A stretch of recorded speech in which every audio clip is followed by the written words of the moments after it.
शुभ सकाळ. सकाळच्या शुभ प्रसंगी आपण शिवाचा तिसरा डोळा म्हणजे काय हे पाहणार आहोत.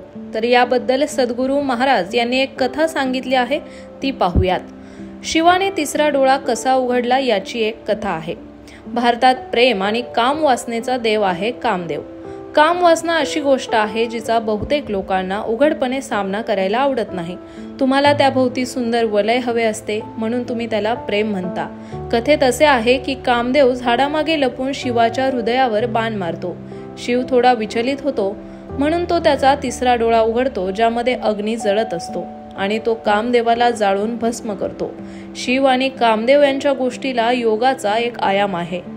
शिव योग साधना करत होता म्हणजे तो फक्त परिपूर्ण होण्यासाठी नाही तर अमर्याद होण्यासाठी प्रयत्न करत होता. शिवाने तिसरा डोळा उघडला आणि त्याला कामदेव म्हणजे स्वतःची वासना दिसली जी उफाळून येत होती आणि ती त्याने जाळून भस्म केली. हळूहळू राख त्यांच्या शरीरातून बाहेर पडली आणि आतील सर्व काही कायमसाठी नष्ट केले असे दाखवून दिले. तिसरा डोळा उघडून त्याने भौतिक पातळीच्या वरची पातळी गाठली आणि सर्व शारीरिक आसक्ती गळून पडल्या. शिवाचा तिसरा डोळा म्हणजे काय?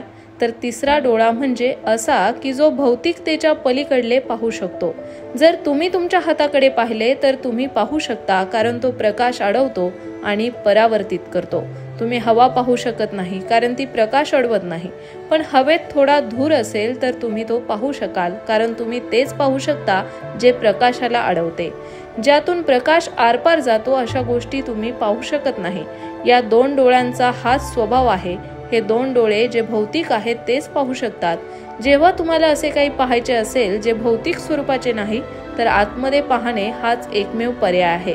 आपण जेव्हा तिसरा डोळा म्हणतो तेव्हा आपल्याला जे दोन डोळे पाहू शकत नाहीत ते पाहणे असे प्रतिकात्मकरित्या म्हणायचे असते. हे दोन डोळे बाहेर पाहतात. तिसरा डोळा तुमच्या आत तुमचा मूळ स्वभाव आणि तुमचे अस्तित्व पाहण्यासाठी आहे.